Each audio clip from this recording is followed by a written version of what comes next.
Yo, what's good, people? Dezrocksteady at King of the Pit TV. Let's see if I can give you a little bit of magic here. Bada bing, bada boom. I just listened to Appetite for Destruction by the GNR, Buns and Toasties. And here's a little rundown of my experience and what I thought of the record as a whole, and so on and so forth. So much of the record I'm familiar with.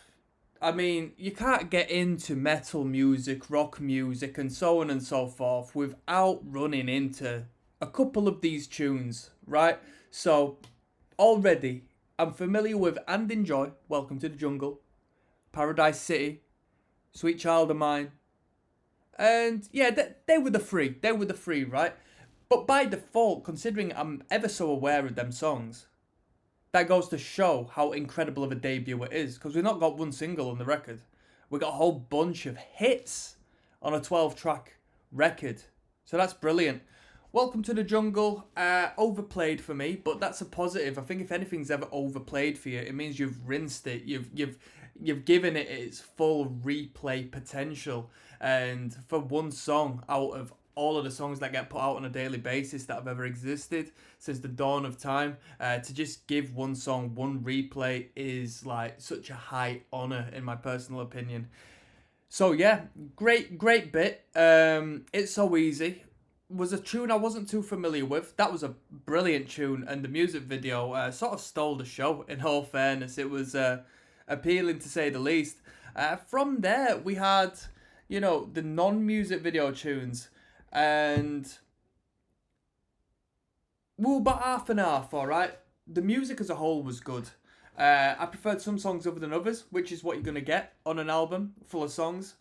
Some of them were good, some of them were alright. Overall, we set the bar at about a 5 out of 10. The production was good. Of course, the instrumental was good, the vocal performance was good. But as far as what I consider, music that relates to me, that appeals to me, it was a meh from me. It was a meh from me. We got Sweet Child of Mine. When I did the review, all the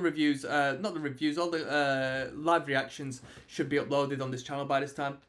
I stated boldly, I think, prior to even listening to it on this channel once again, it's one of the best songs ever written. It's one of the best songs ever written across all songwriting. It really is a special, one-of-a-kind number, that Sweet Child of Mine. Absolutely spot on. Mwah, fantastic. That's as far as I'm going to say with that one. I've explained my reasons in that video. From there, we've got You're Crazy, Anything Goes, Rocket Queen. Like I said, when it's not the singles, when it's not the music videos, it's high-quality filler. And I say that because it's good quality music, but in comparison to them music video tracks, it is filler, because them music video tracks are just pristine, fantastic, incredible. As a whole, I'm more than likely listening to the remastered variation of the record. I'm not complaining. It sounded good. The riffs were good, unique, funky at times. Great emphasis on riffs. Great emphasis on effective song structure, chord progressions. Axl Rose had a little bit of a Dave Mustaine vibe to him at times. Could get a bit repetitive, that vocal, to be honest. The rock and roll is strong with this band and with this record. If you want to be a rock star, if you want to aspire to be a rock star, if you feel like a rock star, if you want to feel like a rock star, this is the sort of vibe you want to be injecting into you on a daily basis. You know what I mean? Great energy, great high octane energy. If you want to crash out, if you want to start day drinking, if you want to start going to clubs and chatting the birds up and just rock and roll all night, this is the vibe you need, man. Absolutely spot on. If you want to start wearing funny hats without a care in the world, Guns N' Roses is the band to do it to. I can't tell you the length of this record as a whole, but it's relatively short considering, we don't really go over 5 minutes for the most part for any tune bar Paradise City.